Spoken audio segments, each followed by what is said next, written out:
गंगा करू प्रथम नमन, दुसरे चरण संतांच्या त्यांच्या कृपादाने कथेचा विस्तारू. बाबाजी सद्गुरु दास तुका हेची थोर भक्ती आवडते देवा, हेची थोर भक्ती आवडते देवा. संकल्पावी माया संसाराचे ठेविले अनंते, तैसेची राहावे चित्ते असू द्यावे समाधान. प्रस्तुत प्राप्त प्रसंगी आंबेगाव तालुक्यातील शिंदेवाडी या छोट्याशा वस्तीमध्ये गेल्या अनेक वर्षापासून संपन्न होत असलेला हा अखंड हरिनाम नामसंकीर्तन सप्ताह आणि या सप्ताहातील आजच्या 4थ्या दिवसाची कीर्तन रूपी सेवा समस्त ग्रामस्थ मंडळींच्या वतीनं माझ्याकडे या ठिकाणी सोपवण्यात आली आणि आज या ठिकाणी कीर्तनाला शुभारंभ प्रारंभ झालेला आहे. जगद्गुरु संतश्रेष्ठ तुकाराम महाराजांचा 4 ओळींचा, 4 कडव्यांचा, 4 चरणांचा अभंग सेवेसाठी या ठिकाणी आपण घेतलेला आहे. अनेक वेळा अभंग आपण ऐकलेला आहे. या अभंगावरती अनेक कीर्तन सुद्धा आपण मोठमोठ्या महाराजांची ऐकलेली असतील. मी बाबा महाराज सातारकर नाही, मी रामराव महाराज ढोक नागपूरकर नाही, मी निवृत्ती महाराज देशमुख इंदोरीकर नाही, मी एक सामान्य कीर्तनकार राजेंद्र महाराज फापाळे ओतूरकर आहे.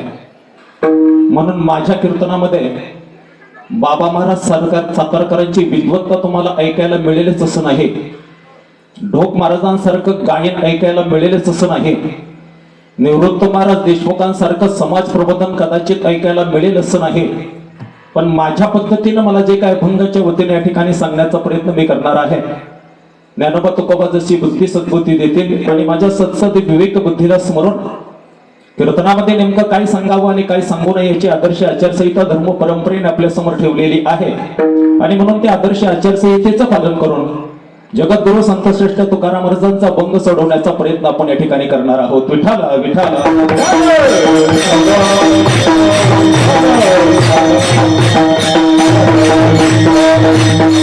कीर्तनाला प्रारंभ करण्यापूर्वी थोडासा परिहार वक्त्याचं सांगणं क्रमप्राप्त कर्तव्य अशा पद्धतीने आहे की गेल्या अनेक वर्षापासून हा सप्ताह आपण आपल्या गावामध्ये सुंदर पद्धतीने या ठिकाणी संपन्न करतोय.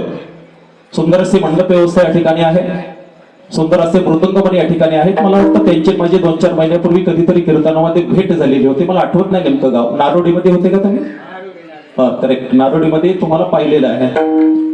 या ठिकाणी टाळकरी मंडळी आहेत, चोपदार आहेत, महिला मंडळी आहेत, पुरुष मंडळी आहेत, समस्त ग्रामस्थ मंडळी उपस्थित. सर्व ग्रामस्थ बंधू भगिनी आप्तेष्ट मित्र परिवार नातेवाईक हितचिंतक वारकरी सांप्रदायिक अन्य सांप्रदायिक संत सज्जन मंडळी आपण सगळेजण आणि उपस्थित सगळे आताच्या घडीचा सगळ्यात महत्वाचा शब्द सगळे सोयरे.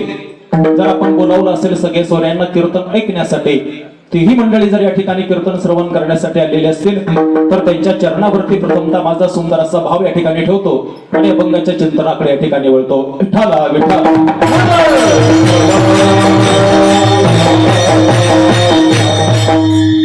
आजच्या 4थ्या दिवसाची कीर्तन रूपी सेवा संपन्न होत असताना पहिल्या दिवशी मला वाटतं आपल्याच तालुक्यातील आदरणीय फलके महाराजांची कीर्तन सेवा संपन्न झाली. पहिला दिवस असल्यामुळे नामोपर अभंगावरती त्यांनी या ठिकाणी चिंतन केलं असेल. दुसऱ्या दिवशी आपल्याच तालुक्यातील हरिभक्त परायण सागरजी महाराज शिर्के यांची कीर्तन सेवा या ठिकाणी संपन्न झाली. त्यांनी या ठिकाणी सुंदर असं चिंतन या ठिकाणी केलेलं आहे. काल या ठिकाणी हरिभक्त परायण दत्तात्रय महाराज यांची कीर्तन सेवा या ठिकाणी संपन्न झाली. जगद्गुरु संतश्रेष्ठ तुकाराम महाराजांची आरती मला वाटतं त्यांनी अभंगासाठी या ठिकाणी निरूपणासाठी घेतलेली होते. आणि आजचा 4था दिवस या ठिकाणी असल्यामुळं आपल्याला तसं काही बंधन नाही. पहिला 2रा दिवस म्हणतात बंधनाचा असतो, जागराचा दिवस बंधनाचा असतो आणि काल्याचा कीर्तनामध्ये बंधन असतं. कीर्तनकारानं कोणता अभंग या ठिकाणी सेवेसाठी घ्यावा. पण आजचा 4था दिवस असल्यामुळे तसं काही विशिष्ट बंधन आपल्यावरती नाही. आणि म्हणून भक्तीचं महत्व सांगणारा एक छोटासा अभंग जो आपल्या पाठ आहे तो अभंग या ठिकाणी सेवेसाठी घेतलेला आहे. जगद्गुरु संतश्रेष्ठ तुकाराम महाराजांचा अभंग आहे. आणि जगद्गुरु संतश्रेष्ठ तुकाराम महाराज महाराष्ट्रामध्ये, भारतामध्ये, देशामध्ये, विश्वामध्ये, जगामध्ये सगळीकडे प्रसिद्ध असलेले एक व्यक्तिमत्व की जे 450 वर्षापूर्वी या मृत्यू लोकांमध्ये जन्माला आलं आणि त्यांनी खऱ्या अर्थानं वारकरी संप्रदायामध्ये कीर्ती केलेली आहे, क्रांती केलेली आहे. जरी वारकरी संप्रदायाचा पाया संत ज्ञानेश्वर महाराजांनी रचलेला असला तरी वारकरी संप्रदायाच्या कलशस्थानी सोबत जर कोण दिसत असेल तर जगद्गुरु संतश्रेष्ठ तुकाराम महाराज आहेत.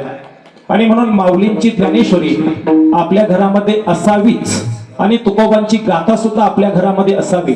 आपल्या घरामध्ये टीव्ही नसला तरी चालेल, आपल्या घरामध्ये फ्रीज नसला तरी चालेल, आपल्या घरामध्ये वॉशिंग नसलं तरी चालेल, आपल्या घरामध्ये मोबाईल नसला तरी चालेल, आपल्या घरामध्ये काही बसायला फर्निचर चांगलं नसलं तरी चालू शकेल, कारण आपल्या वाडवडिलांच्या काळामध्ये यातली एकही गोष्ट या ठिकाणी नव्हती. पण आपल्या वाडवडिलांच्या कालखंडामध्ये आपले वडील ज्ञानेश्वरी वाचत होते, आपले वडील तुकोबांची गाथा वाचत होते, आपल्या आई वडिलांच्या गळ्यामध्ये पैठ तुळशीची माळ होती, आपल्या आई वडिलांच्या कपाळी देवाचा गंध होता, आपले आई वडील पंढरीची वारी करत होते, आपले आई वडील त्यांच्या आई वडिलांची सेवा करत होते, आपले आई वडील गावकी भावकीवरती प्रेम करत होते, आणि आपल्या आई वडिलांना जगण्या मरण्याचं भान होतं की देवानं मला जन्माला घातलं कशासाठी. ही सुंदर भूमिका जर आपल्या आई वडिलांच्या मनामध्ये या ठिकाणी असेल तर त्याचं चिंतन प्रत्येक माणसाने करण्यासाठी देवाची भक्ती कशी करावी याचं सुंदर विवेचन संत तुकाराम महाराजांनी अभंगामध्ये करण्याचा प्रयत्न केलेला आहे. विठाला विठ्ठल.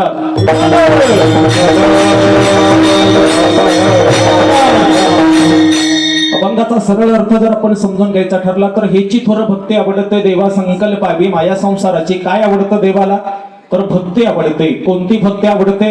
हेची थोर भक्ती आवडते. ज्या ठिकाणी स शब्द लागतो त्या ठिकाणी काहीतरी बोलण्याला विशेषता प्राप्त होते. मला हाच टीव्ही घ्यायचा आहे, मला याच कॉलेजला जायचं आहे, यावर्षी हेच कीर्तनकार कीर्तनाला बोलवायचे आहेत, यावर्षी हेच गायक साथीला बोलवायचे आहेत, यावर्षी हीच साऊंड सिस्टीम पाहिजे. सुंदर सिस्टीम आहे म्हणून पुढच्या वर्षी सुद्धा तुम्ही म्हणाल की गेल्या वर्षीचे साऊंड सिस्टीम या वर्षी पाहिजे. म्हणजे ज्या वेळेला स शब्द लागतो त्यावेळी बोलण्याला काहीतरी विशेषता त्या ठिकाणी प्राप्त होते. पहिलाचा शब्द या ठिकाणी हेची म्हटलेला आहे तुकाराम महाराजांनी. हेची थोर भक्ती आवडते देवा संकल्पावी माया संसाराची. कोणती भक्ती देवाला आवडते तर संसारामध्ये ज्या ज्या गोष्टीवरती आपण जशा पद्धतीनं प्रेम करतो तशा पद्धतीनं देवावरती सुद्धा प्रेम करा. हीच थोर भक्ती देवाला आवडते. या अभंगाच्या पहिल्या चरणामध्ये सांगण्याचा प्रयत्न केलेला आहे. आणि हे सगळं करत असताना मी देवाची भक्ती करतो, मी देवाची पूजा करतो, मी देवाचं सगळं काही करतो, मी आळंदी पंढरीची वारी करतो, माझ्या कपाळाला गंध आहे, माझ्या गळ्यामध्ये तुळशीचे माळ आहे, सगळं काही मी चांगलं करतो म्हणून देवानं मला सुद्धा सगळं काही चांगलं द्यावं अशी अपेक्षा देवाजवळ या ठिकाणी ठेवू नका. हे वेले अनंते तैसेची राहावे चित्ते असू द्यावे समाधान.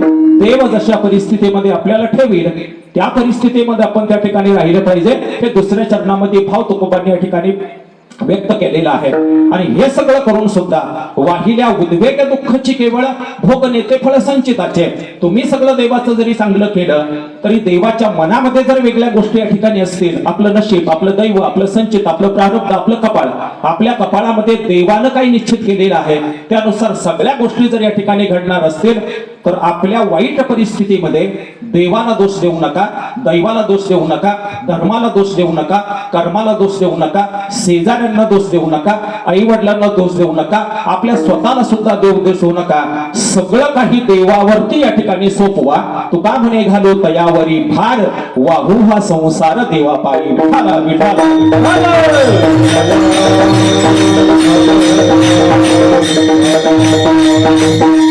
अभंगाचा हा सरळ सोपा अर्थ या ठिकाणी आपण विस्तृत केलेला आहे. कमी वेळामध्ये आपल्याला चिंतन या ठिकाणी शेवटच्या टप्प्यापर्यंत या ठिकाणी न्यायचं आहे. जगद्गुरु संत श्रेष्ठ तुकाराम महाराजांचा अभंग आहे. कोण संत तुकाराम महाराज? काय संत तुकाराम महाराजांची ओळख विश्वामध्ये आहे? प्रत्येक माणसाची काहीतरी ओळख समाज व्यवस्थेमध्ये या ठिकाणी असते. माझ्या समोर अनेक माणसं या ठिकाणी बसलेले आहेत. कोण सरपंच असेल, कोण उपसरपंच असेल, कोण चेअरमन असेल, कोण तलाठी असेल, कोण ग्रामसेवक असेल, कोण डॉक्टर असेल, कोण इंजिनियर असेल, कोण वकील असेल, कोण शिक्षक असेल, कोण प्राध्यापक असेल, कोण शेतमजूर असेल, कोण शेतकरी असेल, कोणी कष्टकरी असेल, कोणी नोकरदार असेल, कोणी जहागीरदार असेल, कोणी बागायतदार असेल, कोण स्त्री असेल, कोण पुरुष असेल, कोण लहान मुलं असतील, कोण टाळकरी आहे, कोण माळकरी आहे, कोण वारकरी आहे, कोण मृदुंगमणी आहे, कोण पेटी मास्तर आहे, कोण विनेकरी आहे. प्रत्येक माणसाची समाज व्यवस्थेमध्ये ओळख या ठिकाणी वेगवेगळी आहे. ज्ञानेश्वर महाराजांची ओळख समाज व्यवस्थेमध्ये काय आहे? जयाची येद्वारी सोन्याचा पिंपळ अंगी ऐसे बळ रेडा बोले. काय संत ज्ञानेश्वर महाराजांची ओळख समाजामध्ये आहे? रेड्यासारख्या निर्बुद्ध प्राण्याच्या मस्तकावरती हात ठेवावा, त्याला बोल म्हणावं, त्याने नुसतं बोलावं नाही तर साक्षात मुखातून वेदवाणी प्रकट करावे. हे सामर्थ्य संत ज्ञानेश्वर महाराजांच्या हातामध्ये आहे. आणि निर्जीव अशा प्रकारची भिंत चालवण्याची शक्ती संत ज्ञानेश्वर महाराजांच्या अंतरंगामध्ये आहे. ही संत ज्ञानेश्वर महाराजांची ओळख आहे. तुकाराम महाराजांची ओळख काय आहे? जाळवणी संसार बैसल अंगणे. ही तुकाराम महाराजांची ओळख आहे. बरे झाले देवा निघाले दिवाळे, बरे या दुष्काळे पिढा गेले, असं जगाला सांगणारे संत तुकाराम महाराज. ही संत तुकाराम महाराजांची ओळख आहे. सदैव वैकुंठ गमनाला जाणार एकमेव व्यक्तिमत्व या मृत लोकामध्ये विश्वामध्ये जन्माला आलं आणि 42व्या वर्षी सदैव वैकुंठ गमनाला गेलं. हे तुकाराम महाराजांची विश्वामध्ये या ठिकाणी ओळख आहे. आणि मग ते तुकाराम महाराज या अभंगामधून नेमकं या ठिकाणी सांगतात. गाथा तुम्ही पूर्ण वाचलेला आहे. 4092 किंवा काही गाथ्यांमध्ये 4292 अभंग तुकाराम महाराजांनी या ठिकाणी लिहिलेले आहेत. प्रत्येक अभंग वेगवेगळ्या पद्धतीचे आहेत. काही नामपर असतील, काही संतपर असतील, काही मागणीपर असतील, काही भांडणपर असतील, काही चिंतनपर असतील, काही उपदेशपर असतील, काही कूट अभंग असतील, काही गवळणी असतील, काही भारुड असतील. वेगवेगळ्या अंगाने तुकोबांनी या ठिकाणी क्रांती करण्यासाठी अभंग आपल्या समोर या ठिकाणी लिहिले.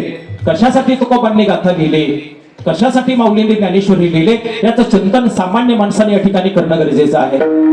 या मृत लोकांमध्ये देवान आपल्याला जर जन्माला या ठिकाणी घातलं असेल तर एक कारण या ठिकाणी फक्त आपण आपल्या मनाला सांगितलं पाहिजे की देवे दिला देह भजना गोमटा. देवान आपल्याला जन्माला का घातलं? देवाचं भजन करा, देवाचं पूजन करा, देवाचं चिंतन करा, देवाचं मनन करा आणि तो देव आपल्या हृदयामध्ये साठवण्याची प्रक्रिया निरंतरपणानं चालू ठेवा. यासाठी देवानं आपल्याला जन्माला घातलेला आहे. असं म्हणतात की 84 लक्ष योनी फिरल्यानंतर देवानं आपल्याला माणसाच्या जन्माला या ठिकाणी घातलेला आहे. पाठीमागचा जन्म आपला कोणता होता आपल्याला माहित नाही, पुढचा जन्म आपला कोणता असेल आपल्याला माहित नाही, पण 84 लक्ष योनी जर या मृत लोकांमध्ये या ठिकाणी असतील तर देवानं आपल्यावरती एक कृपा पहिल्यांदा या ठिकाणी केली की देवानं आपल्याला माणूस म्हणून जन्माला घातलेला आहे. देवानं आपल्याला गाढव नाही बनवलं, देवानं आपल्याला कुत्रा नाही बनवलं, देवानं आपल्याला उंदीर नाही बनवलं, देवानं आपल्याला बैल नाही बनवलं.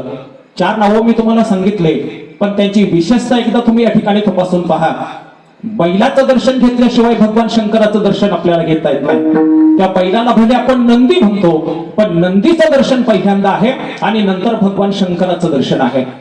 गणपती बाप्पाचं दर्शन आपण घेतो, याच्यामध्ये नवल नाही. गणपती बाप्पाच्या समोर असलेल्या उंदीर मामाचं दर्शन आपल्याला घ्यावं लागतं, ही खऱ्या अर्थानं नवलाईची गोष्ट आहे. भगवान शंकराचं महादेवाचं दर्शन आपण घेतो, याच्यामध्ये नवल नाही.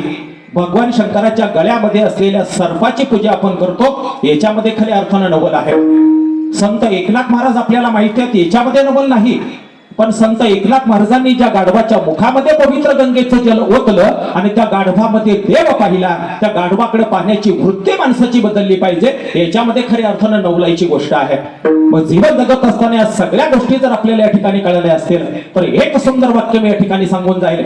या सगळ्या प्राण्यांना, पशूंना, पक्ष्यांना देवाच्या अंतरंगामध्ये स्थान मिळालं आणि त्यांचं महत्व समाज व्यवस्थेने या ठिकाणी स्वीकारलेलं आहे. त्यांची किंमत वाढली, आपली किंमत नेमकी काय आहे असा प्रश्न आपण कधीतरी आपल्या मनाला विचारला पाहिजे. गेल्या वर्षी आमच्या जुन्नर तालुक्यामध्ये घटना अशी घडली होती. बैलगाड्याच्या शर्यती आता या ठिकाणी चालू झाल्या, पण बैलगाड्याच्या शर्यती 2-3 वर्ष बंद होत्या. आणि आमच्या जुन्नर तालुक्यामध्ये आळेफाटा नावाचं गाव आपल्याला परिचित आहे, आला असं तुम्ही कधीतरी. त्या ठिकाणी एका परिवारातल्या एका शेतकऱ्याच्या गोठ्यातल्या बैलाची किंमत झाली होती म्हणतात फक्त 25 लाख रुपये. फक्त किती? 25 लाख रुपयांना एक बैल त्या मार्केटला त्या ठिकाणी गाड्याचा विकला गेला होता. त्याच्या आदल्या वर्षी आळेफाट्याच्या गायांच्या बाजारातील एक बातमी पेपरला आली होती. लातूर मधून एक गाय त्या ठिकाणी विक्रीला आली होते आणि त्या जर्सी गायीची किंमत झाली होती फक्त 2.25 लाख रुपये. त्याच्याही आधी एक बातमी पेपरला आलेली होती की महाराष्ट्राचं कुलदैवत जेजुरीचा खंडोबा आहे आणि त्याच्या पायथ्याशी दरवर्षी महाराष्ट्रातला सगळ्यात मोठा गाढवांचा बाजार त्या ठिकाणी भरतो आणि त्या ठिकाणी त्या बाजारामध्ये एक गाढव म्हणतात 2.25 लाख रुपये किमतीला विकला गेलं होतं. त्याच्याही आदल्या वर्षी पेपरमध्ये एक बातमी अशी आली होती, इंदापूर तालुक्यामध्ये सटंबा नावाचं छोटंसं गाव आहे आणि एका शेतकऱ्याच्या गोठ्यामध्ये पाळलेल्या एका शेळीला 3 म्हणतात करड झाली. एक बोकड होता, त्याच्या मस्तकावरती चंद्रासारखा आकार होता. तो बोकड म्हणतात 18 महिन्याचा झाला. पसंत पडला एका त्या ठिकाणी व्यावसायिकाला आणि ईदच्या निमित्तानं मुस्लिम समाजामध्ये त्याला फार मोठी किंमत असते. ज्या बोकडाच्या मस्तकावरती चंद्रासारखा आकार असतो त्या बोकडाची किंमत म्हणतात झाली होती फक्त 8.25 लाख रुपये. माझा प्रश्न तुम्हाला या ठिकाणी आहे, समाज व्यवस्थेमध्ये बैलाची किंमत 25 लाख रुपये होऊ शकते, गाढवाची किंमत 7 लाख रुपये होऊ शकते, बोकडाची किंमत 8 लाख रुपये होऊ शकते, गायीची किंमत जर 3 लाख रुपये होऊ शकत असेल तर तुम्ही तुमच्या मनाला एक नाजूक प्रश्न या ठिकाणी विचारला पाहिजे की माझी स्वतःची किंमत समाजामध्ये नेमकी काय आहे, माझी स्वतःची किंमत माझ्या घरामध्ये काय आहे, माझ्या मुलाच्या दृष्टीने बाप म्हणून माझी किंमत काय आहे, माझ्या सुनेच्या दृष्टीनं सासू म्हणून माझी किंमत काय आहे, माझ्या थोरल्या भावाच्या मनामध्ये धाकटा भाऊ मानून माझी किंमत या ठिकाणी काय आहे. आणि या प्रश्नाचं उत्तर ज्या दिवशी तुम्हाला चांगल्या पद्धतीने मिळेल त्या दिवशी माणूस म्हणण्याच्या योग्यतेच्या पण लायक होऊ शकतो. त्यासाठी संत परंपरेनं आपल्याला या ठिकाणी मार्गदर्शन केलेलं आहे. विठाला विठाला.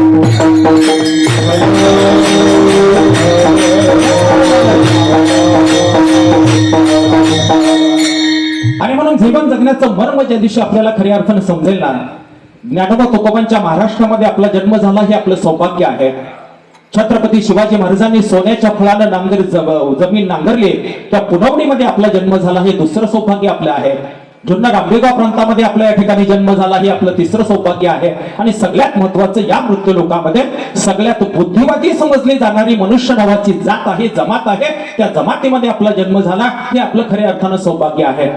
मग माणूसपणाच्या सगळ्या भूमिकेचा जीवनामध्ये जर विचार करायचा ठरला तर एक चिंतनाची भूमिका पहिल्यांदा आपण या ठिकाणी समजावून घेऊ की समाज व्यवस्थेमध्ये जीवन जगत असताना कोणत्या क्षेत्रामध्ये तुम्ही काम करा, तुम्ही शेती करा, तुम्ही सहकार करा, तुम्ही नोकरी करा, तुम्ही व्यापार करा, तुम्ही व्यवसाय करा, तुम्ही धंदा करा, तुम्ही राजकारण करा, तुम्ही समाजकारण करा, तुम्ही अर्थकारण करा, कोणत्याही क्षेत्रामध्ये काम करा, पण ते काम करत असताना नीतीनं काम करा, नियमानं काम करा, सचोटीनं काम करा, प्रामाणिकपणानं काम करा, विश्वासार्हतेने काम करा. आणि वैकुंठातला देव आपल्या प्रत्येक कृतीकडे लक्ष ठेवून आहे ही एक भूमिका ज्या दिवशी आपल्या मनाला पटेल त्या दिवशी विश्वातला माणूस वाईट बघण्याचं सोडून संतांच्या पावलवाटेवरून गेल्याशिवाय राहणार नाही. ही संत परंपरेची ताकद आपण सर्वांनी या ठिकाणी मान्य करणं गरजेचं आहे. विठाला विठाला.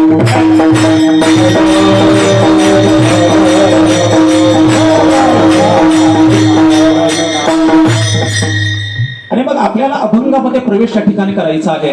भक्तीचं मर्म या ठिकाणी उलगडून घेत असताना तुकाराम महाराजांनी तर आपल्याला सांगितलं भक्ती करा, भक्ती करा, भक्ती करा. धर्मशास्त्रामध्ये नवविध भक्तीचं प्रकरण आपण अनेक वेळा वाचलेलं आहे.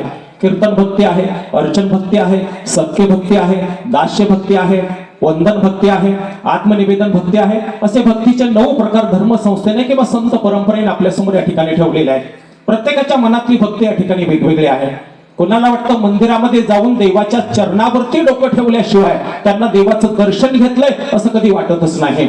काही लोक कधीच मंदिरामध्ये येत नाहीत, पण मंदिराच्या बाहेरून जाता जाता हात जोडल्याशिवाय पुढे त्या ठिकाणी जात नाहीत. काही लोक मंदिरामध्ये सुद्धा येत नाहीत, काही लोक मंदिराच्या बाहेरून सुद्धा दर्शन घेत नाही, पण कामामध्ये काम तुम्ही म्हणा राम राम. शेतामध्ये कोणत्या क्षेत्रामध्ये असाल त्या ठिकाणी देवाचं नाव घेतल्याशिवाय त्यांना सुखाची झोप या ठिकाणी लागत नाही. मग भक्ती करा, भक्ती करा, भक्ती करा. काय तुकाराम महाराजांना भक्तीचं मर्म या ठिकाणी अपेक्षित असणं गरजेचं आहे. जीवन जगत असताना एका गोष्टीचं चिंतन करा. आपण सगळी देव मानणारी माणसं आहोत, आपण सगळी धर्म मानणारी माणसं आहोत. आपला सगळा देवावरती सगळ्यांचा विश्वास आहे, धर्मावरती सगळ्यांचा विश्वास आहे. देव नावाची संकल्पना आपण या ठिकाणी मान्य केलेली आहे. 33 कोटी देवांचा दृष्टांत आपण या ठिकाणी मान्य केलेला आहे. मग त्या देवांची भक्ती जर आपल्याला करायची असेल तर नेमकी कोणती या ठिकाणी भक्ती करणं गरजेचं आहे. मुळामध्ये देवाला जी आवडते ती भक्ती या ठिकाणी केली पाहिजे. आपण जर समजा एखाद्याच्या घरामध्ये पाहुणा म्हणून गेलो आणि आपल्याला आपल्या स्वतःच्या घरामध्ये शेळीच्या दुधाचा चहा पिण्याची सवय जर असेल आणि एखाद्या घरामध्ये गेल्यानंतर जरी 80 रुपये लिटरचं म्हशीचं दूध आणि त्या म्हशीच्या दुधाचा गोळाचा चहा जरी बनवून आपल्याला दिला तरी तो चहा कदाचित आपल्याला गोड लागणार नाही, कारण आपल्याला आपल्या घरामध्ये शेळीच्या दुधाची सवय लागलेली आहे. म्हणजे आपल्याला जे आवडतं ते समाज व्यवस्थेमध्ये आपल्याला मिळाल्यानंतर आपल्याला आनंद होतो, आपली क्षुधा त्या ठिकाणी शांत होते. मग मंदिरातला देव असू द्या, हृदयातला देव असू द्या, वैकुंठातला देव असू द्या, देव्हाऱ्यातला देव असू द्या, देवाला जे आवडेल ते आपण नको करायला, पण देतो का आपण कधी? आपण होळीला पुरणपोळ्या करतो, पाडव्याला पुरणपोळ्या करतो. कधी पसंत करतो? आपली आजी करायची. आपल्या आजीनं आपल्या आईला सांगितलं पोळ्या केल्या पाहिजेत, आपली आई सुद्धा करायला लागली. आपलं लग्न झालं, आपली बायको घरामध्ये आली, आपल्या आईनं आपल्या बायकोला सांगितलं पोळा आहे, वाढदिवस आहे, पाडवा आहे, आमच्या सणाला या ठिकाणी पोळ्या कराव्या लागतात. आजीही पोळ्या करत होती, आपली आई सुद्धा पोळ्या करत होते, आपली बायको सुद्धा पोळ्या करते आणि आपली सुनबाई सुद्धा भविष्य काळामध्ये पोळ्यांचाच नैवेद्य देवाला दाखवणार आहे. पण कधीतरी मनामध्ये आपल्या शंका आली का, देवाला खरोखर ह्या पुरणाच्या पोळ्या आवडत असतील का? भाकरीचा नैवेद्य देवाला आवडणार नाही का? दुसरा कोणता प्रसाद देवाला आवडणार नाही का? म्हणजे देवाचं अंतरंग आपण न तपासता देवाची भक्ती आपण करतो, याच्यामध्ये वाद घेण्याचं काही कारण नाही, शंका घेण्याचं काही कारण नाही.